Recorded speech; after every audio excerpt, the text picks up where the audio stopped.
Olá, meus queridos e amados irmãos em Cristo Jesus. Eu estou aqui para conversar com você sobre um assunto muito bom, tá? Antes disso, eu quero pedir para que vocês dêem um like, para que vocês inscrevam-se no meu canal Planeta Verbo.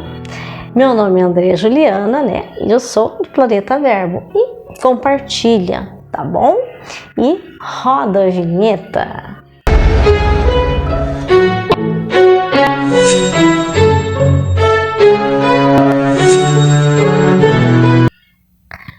Bom, sobre a origem da igreja, tá? Porque as pessoas, elas nos dias de hoje estão confundindo muito essa parte de a origem da igreja, tá? Porque a igreja, na época do Velho Testamento, o rei Davi queria construir um templo para que nós pudéssemos ir para adorar a Deus, para lermos as escrituras, né? Mas o que aconteceu? Como Davi Deus queria realizar o sonho de Davi, tá? Mas isso já estava no coração de Deus. Por quê? Eu vou falar para vocês. Deus disse para Davi: você não irá construir o templo, mas o teu filho Salomão vai construir o templo, que foi o primeiro templo de Jerusalém. Antes eles adoravam, eles tinham casas para morar, mas eles viajavam muito. E teve uma época que o tabernáculo, a Arca da Aliança, ficava... eu vou mostrar aqui uma imagem para vocês como que era a adoração. Só o sacerdote, o sumo sacerdote, podia entrar. E se ele estivesse em pecado, ele morreria, tá? Quando veio o Novo Testamento, onde veio Jesus, aí nós percebemos que era a vontade de Deus que nós adorássemos Ele em algum lugar, né? Então aqui eu vou ler para vocês como está escrito na Bíblia, como Deus, é o sonho de Deus ter uma igreja para que nós irmos e adorar Ele e aprender da sua santa palavra, porque a palavra de Deus é santa, as santas escrituras sagradas de Deus.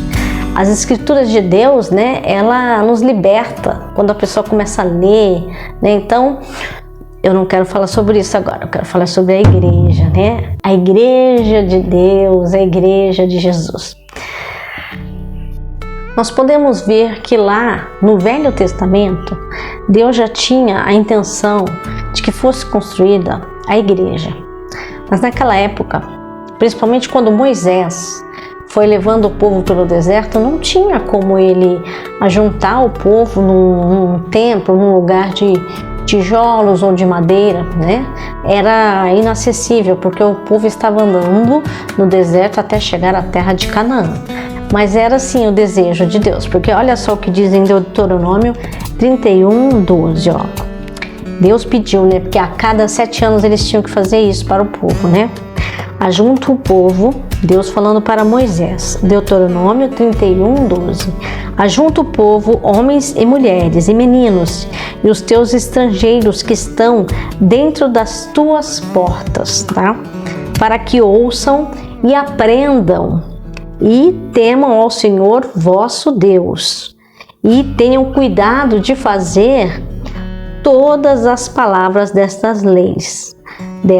lei, e que seus filhos que a não souberem ouçam e aprendam a temer ao Senhor vosso Deus todos os dias que viverdes sobre a terra a que ides, né? Esse daqui é uma das passagens do Velho Testamento, tá? Então, eles estavam ali, Deus pediu para Moisés ajuntar o povo, homens e mulheres, crianças, né? Para aprender sobre os mandamentos, né? Então, já era de se perceber que o Senhor queria ajuntar o povo para adorar a Deus, congregar, né? Também aqui em Mateus 16:18, tá? Jesus disse: pois também eu te digo, é o próprio Jesus dizendo, que tu és Pedro, amém? E sobre esta pedra edificarei a minha igreja, e as portas do inferno não prevalecerão contra ela. Eu te darei as chaves do reino dos céus, e tudo o que ligardes na terra será ligado nos céus, e tudo o que desligardes na terra será desligado nos céus. Então a gente percebe aqui o sonho de Deus, porque Jesus Cristo falava apenas aquilo que Deus mandava. Então era um sonho de Deus que os povos se reunissem em um lugar chamado igreja, eclésias, né, em grego, para o povo se reunir. A igreja, o templo, tá? Porque o templo de Salomão, ele foi destruído pelos romanos, meus amados, no ano 70, o templo de Salomão, tá? Agora, nos dias de hoje, ele já tem os utensílios para colocar nesse templo do Salomão, que faz parte da, de escatologia, que diz que Jesus Cristo está perto de voltar, que quando o templo estiver reconstruído, que eles já começaram, né? Aí também faz parte das profecias que fala dos sinais da vinda de Cristo, né? Também nós podemos ler aqui, meus amados, porque a gente tem que aprender a buscar na palavra do Senhor a verdade, tá? O Novo Testamento diz assim, ó, e ouvindo eles isto, compungiram-se em seu coração, ficaram com o coração tocado, né? E perguntaram a Pedro e aos demais apóstolos: que faremos, varões, irmãos? E disse-lhes Pedro: arrependei-vos, e cada um de vós seja batizado em nome de Jesus Cristo para perdão dos pecados, e recebereis os dons do Espírito Santo. Amém? Então, meus amados, aqui em Atos, depois da subida de Cristo, né? Porque em Atos, no capítulo 1, fala como que foi, né? Atos capítulo 1 diz como que foi a subida de Cristo. Jesus subiu aos céus ali, em Atos capítulo 1, né? Vocês podem verificar lá, pode observar lá. E Jesus Cristo disse para eles ficar ali em Jerusalém, até que do alto seja revestido de poder. Foi neste dia aqui, no capítulo 2, que eles foram... que eles receberam o Espírito Santo, que foi o dia de Pentecostes, que o dia de Pentecostes é um dia muito especial, né? Foi a descida do Espírito Santo, da unção de Deus para que eles fossem, evangelizassem, formassem mais igrejas. Paulo formou igrejas em Corinto, em Colossenses, na igreja de Colosso, em Corinto, em Tessalônica, em vários lugares. Ele deixou igrejas ali. Foi a origem da igreja. Então, a igreja nos dias de hoje, porque Deus não muda a sua palavra. Ele diz que quem mudar a sua palavra, tirar um tio, acrescentar alguma coisa, seja anátema, né? Então, está escrito isso. Então, nós devemos continuar fazendo o que Jesus pediu. Nós devemos continuar com a igreja, reunindo-se dentro da igreja, né? Porque isso é bíblico, está escrito na Bíblia. A igreja é uma coisa que está no coração de Deus. Se elas vão andar ou não no caminho de Deus, aí é com elas. Lá em Apocalipse diz das igrejas, né? De Pérgamo, igreja de Filadélfia, igreja de Filadélfia, Pérgamo, são 7 igrejas ali do Apocalipse, né? Então, Deus está mostrando que é necessário que todos nós frequentemos a igreja, tá? Então, se você ler o Novo Testamento, o Novo Testamento é suficiente, tá? Para percebermos que a igreja de fato e que importância ela tem.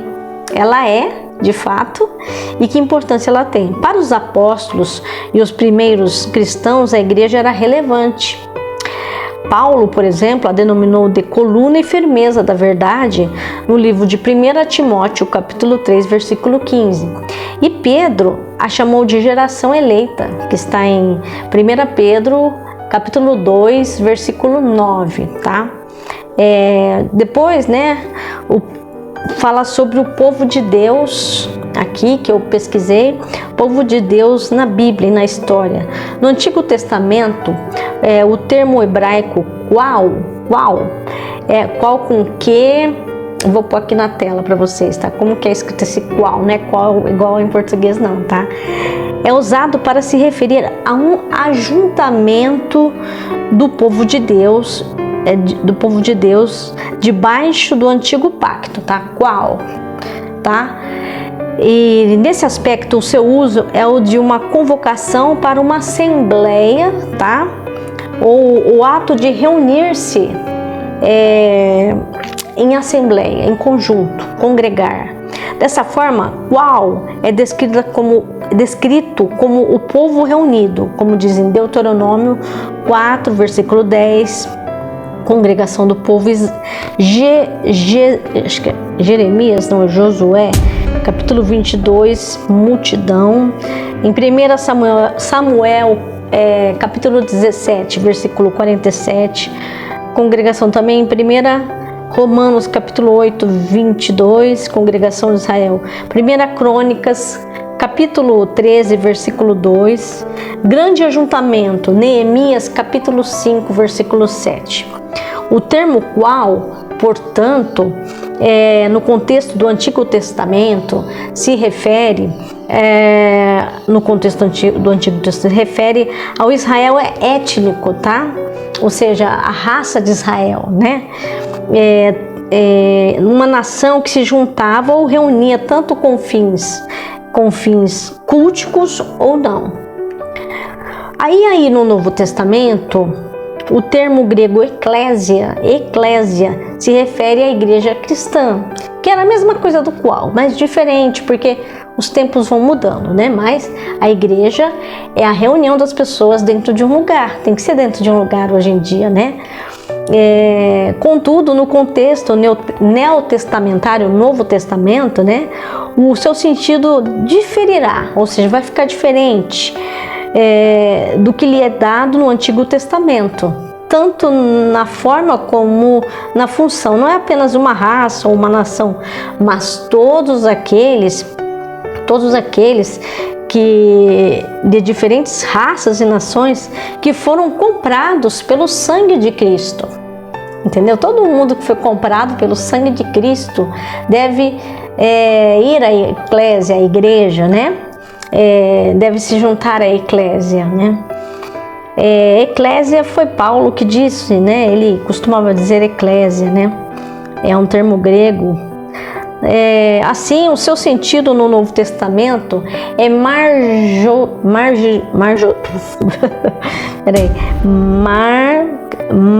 majoritariamente sacro, tá?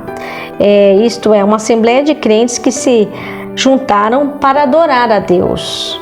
Em Atos 12, versículo 5, Atos 13, versículo 1 também fala sobre isso. Não é apenas um ajuntamento de pessoas, tá?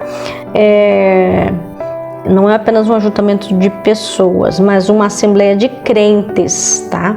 Regenerados que se reúnem para adorar a Deus. Aquele que crê em Deus. Crente é aquele que crê em Deus. Você crê em Deus? Então você é crente, tá? Não importa a placa da igreja, você é crente. As pessoas se reúnem de uma forma ou de outra para adorar a Deus, para cultuá-lo, para aprender da sua palavra na Bíblia Sagrada. Deus deixou o Novo Testamento. O que é um testamento? Testamento é quando o pai e a mãe, antes de morrer, o avô, a avó, deixa ali no Novo Testamento a herança. Deus deixou a herança para nós, na palavra do Senhor. A herança do quê?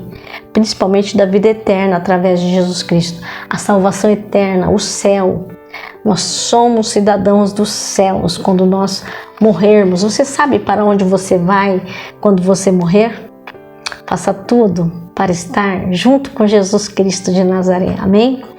Então aqui nós sabemos que não é apenas um mero ajuntamento de pessoas, e sim para se reunir, para adorar a Deus, cultuá-lo, tá?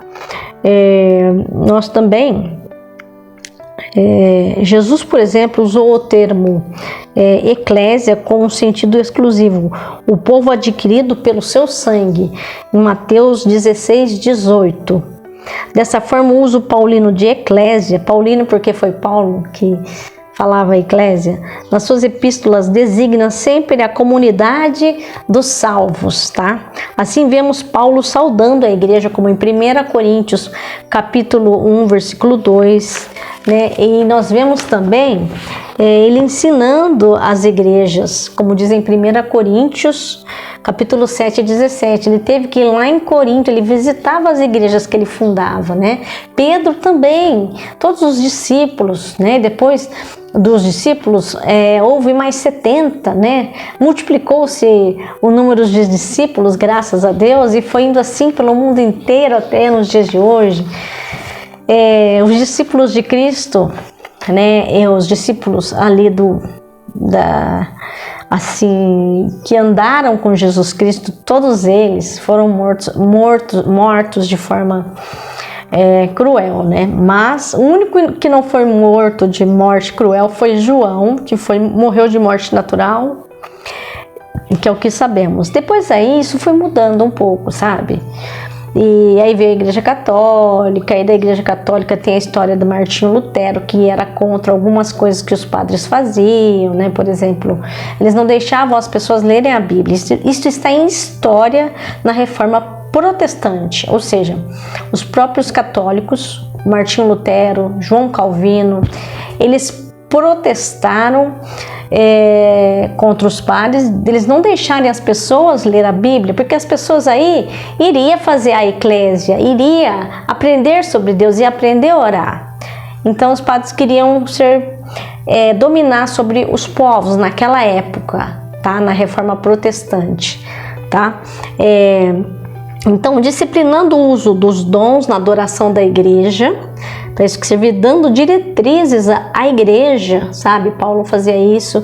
Em 1 Coríntios 16:1 fala sobre isso. Na história cristã, há quem crê que a igreja subsiste governada pelo sucessor de Pedro e pelos bispos em comunhão com ele, tá? Evidentemente, a tradição protestante rejeita esse conceito, visto que ele não reflete o contexto do Novo Testamento, onde a figura do sucessor de Pedro é totalmente estranha e desconhecida. Após a reforma do século XVI, a tradição protestante procurou dar um sentido bíblico e mais preciso a respeito do que uma igreja é de fato. Em uma grande denominação protestante histórica, a igreja é definida como uma congregação local de pessoas regeneradas e batizadas após a profissão de fé. O que é a profissão de fé? A pessoa confessa diante do público: eu aceito a Jesus Cristo como meu único e suficiente Salvador, e depois ela resolve batizar, ou seja, é o selo do Espírito Santo o batismo, né? E aí tem os 3 tipos de batismos, né? Tem o batismo do arrependimento, que é esse daqui, a pessoa se arrepende dos seus pecados e aceita Jesus. Depois tem o batismo nas águas, por imersão, por aspersão, por efusão. Cada igreja usa um jeito, né? Por outro lado, de acordo com um documento de uma grande denominação pentecostal americana, entendemos a igreja como o corpo de Cristo. Está escrito isso na palavra do Senhor, sobre o corpo de Cristo, tá? A habitação de Deus através do Espírito Santo, tá?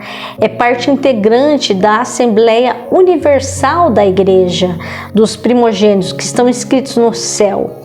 Meus queridos amigos, então, para terminar este assunto sobre a origem da igreja, né, que eu comecei a falar, nós vamos continuar no próximo capítulo. Eu quero continuar falando sobre isso, né? Porque é um assunto extenso. É muito importante a gente saber sobre a origem da igreja, né? E que a igreja para Deus é muito importante. Então nós temos que congregar, tá? Jesus, ele nos ensinou isso, ele deixou os apóstolos, ele falou para Pedro, sobre essa pedra, né? Edificarei a minha igreja e aí o inferno não prevalecerá contra a igreja. Então, a gente tem que imitar a Jesus Cristo. E se nós temos que imitar a Jesus Cristo, ir na igreja, congregar naquela igreja na qual você se identifica, é muito importante para Deus, porque ali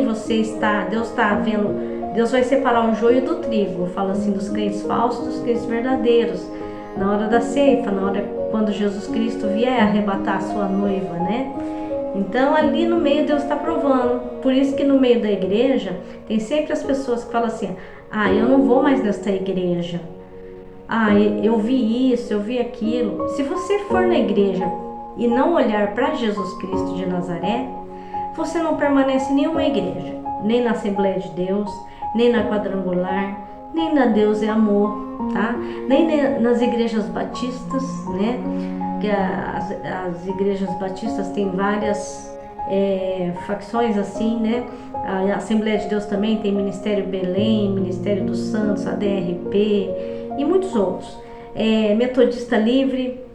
Também tem a presbiteriana, primeira igreja presbiteriana independente lá em São José do Rio Preto, né?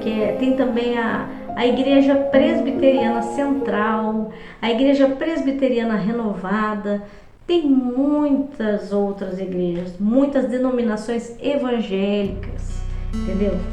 Também tem a igreja católica, né? Que significa, a palavra católica, significa universal no dicionário.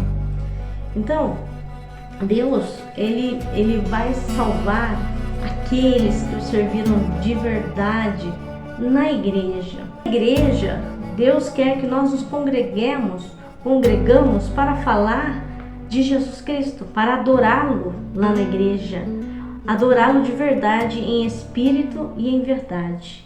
Então, Jesus Cristo trouxe a igreja para a terra, ele deu essa ênfase à igreja, ao evangelismo, para ganhar almas para Cristo, para reunir essas pessoas na mesma igreja, né? Por exemplo, a igreja de Corinto, a igreja de Éfeso, a igreja de Colossenses, né?